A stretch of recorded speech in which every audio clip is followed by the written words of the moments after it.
Hai, perkenalkan nama saya Pintar Mardulam Purba. Saya adalah mahasiswa Fakultas Hukum Universitas Diponegoro Angkatan 2019. Pada kesempatan kali ini, saya akan menceritakan bagaimana pengalaman saya selama melaksanakan KKN di Desa Sigulok.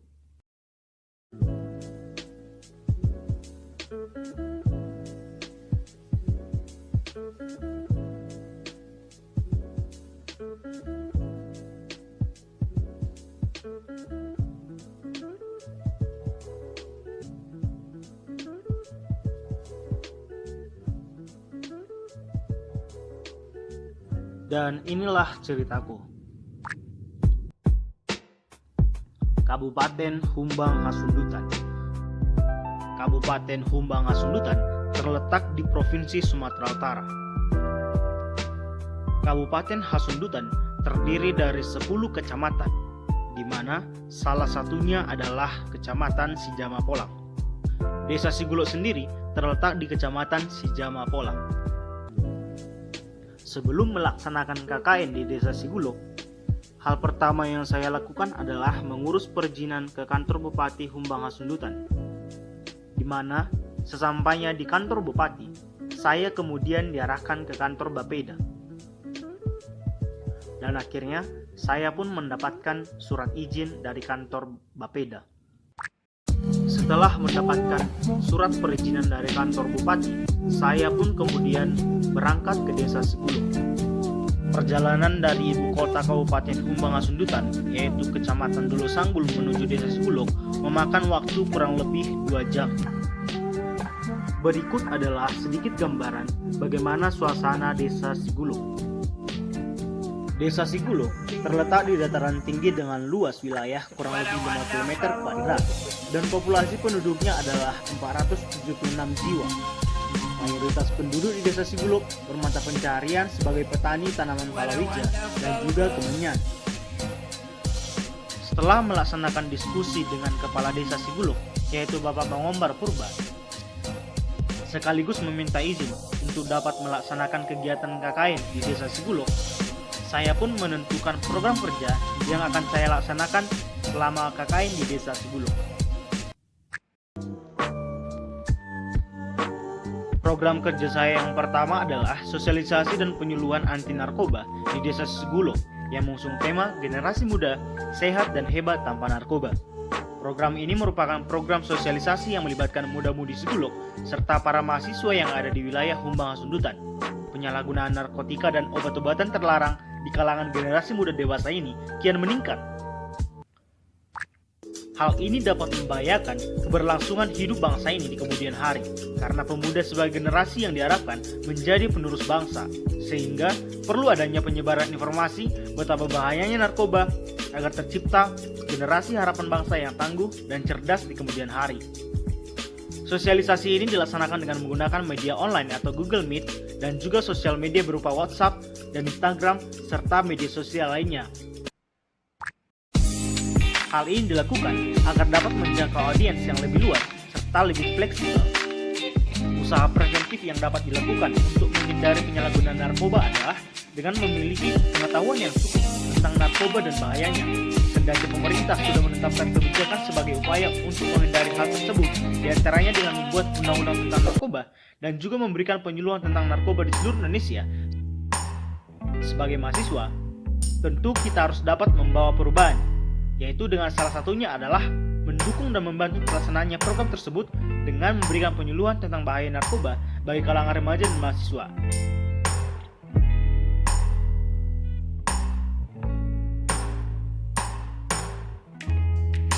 Program kerja saya yang kedua adalah penanaman nilai-nilai Pancasila di Sekolah Dasar Negeri 1734558 Sigulok. Seperti yang kita sadari bahwa negara kita, negara Indonesia, merupakan negara kepulauan yang terdiri dari berbagai suku, ras, etnis, dan budaya. Namun di samping itu, keberagaman yang ada di Indonesia juga bisa menjadi tantangan sekaligus bumerang bagi negara itu sendiri.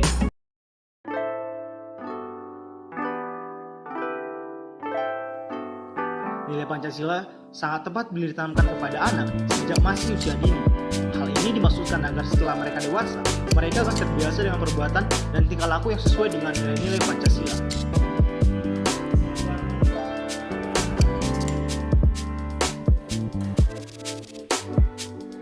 Anak sangat membutuhkan bimbingan dari orang lain, terutama orang tua, untuk menanamkan nilai-nilai Pancasila tersebut.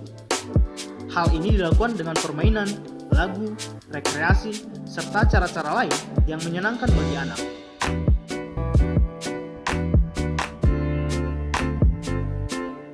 Namun, anak usia dini juga perlu untuk diberikan pendidikan di sekolah agar penanaman nilai Pancasila tertanam lebih mendalam dalam jiwanya. Menanamkan moral pada anak sejak usia dini juga sangat diperlukan. Dengan demikian, anak bisa mengembangkan sikap dan perilaku yang didasari oleh nilai-nilai Pancasila, agar dia tumbuh menjadi anak yang mempunyai akhlak mulia, yang mempunyai moral sesuai harapan bangsa. Oleh karena itulah, perlu adanya penanaman nilai-nilai Pancasila yang ditanamkan sejak dini. Sebab, penanaman nilai-nilai Pancasila sejak dini sangatlah penting, karena hal ini dapat menjadi bekal bagi generasi muda di kemudian hari dalam menghadapi keberagaman di Indonesia yang sangat berlimpah, sehingga tidak akan mudah terpengaruh oleh hal-hal yang dapat berdampak buruk bagi dirinya, serta hal yang dapat memecah belah persatuan dan kesatuan bangsa Indonesia.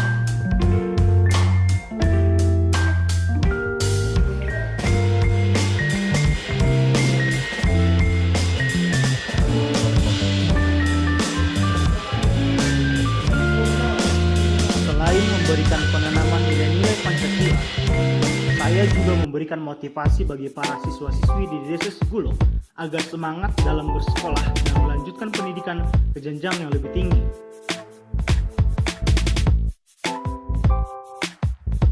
Sigulok adalah sebuah desa yang berada di pelosok Sumatera Utara, tepatnya berada di Kecamatan Sijangapolang, Kabupaten Humbang Hasundutan. Di Desa Sigulok hanya terdapat satu sekolah, yaitu Sekolah Dasar Negeri 1734558.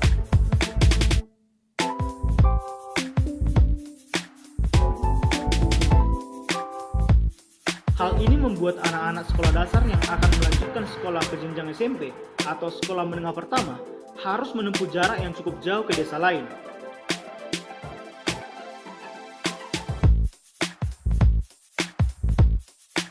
Perjalanan dari Desa Sigulok menuju SMP terdekat, yaitu yang berada di Desa Pangasean, yang dapat memakan waktu kurang lebih 1 jam dengan berjalan kaki. Beberapa pelajar SMP dari Desa Sigulok berangkat ke sekolahnya di Desa Pangasean dengan berjalan kaki dikarenakan masih minimnya transportasi di setiap keluarga yang ada di desa.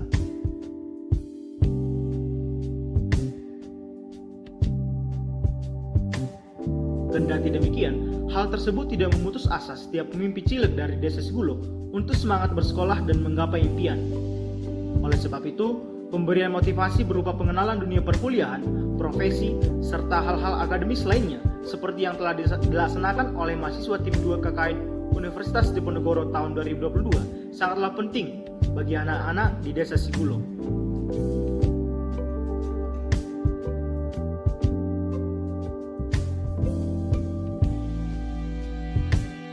Hal ini agar mereka semakin semangat dan semakin terpacu untuk terus bersekolah dan menggapai pendidikan yang lebih tinggi nantinya. Program kerja saya yang ketiga adalah pemberian sosialisasi stunting bagi warga Desa Sigulok.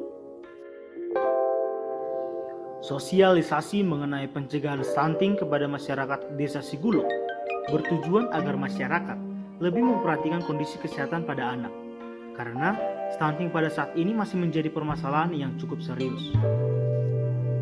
Kegiatan sosialisasi ini dilakukan di Poskesdes Desa Sigulok dan juga dengan mendatangi rumah-rumah warga. Sosialisasi dilakukan dengan memberikan penjelasan mengenai pengertian stunting dan cara-cara melakukan pencegahan stunting. Selain itu, saya juga memberikan buklet dan poster mengenai bahaya stunting. Hal ini bertujuan agar masyarakat lebih memahami bagaimana cara melakukan pencegahan stunting.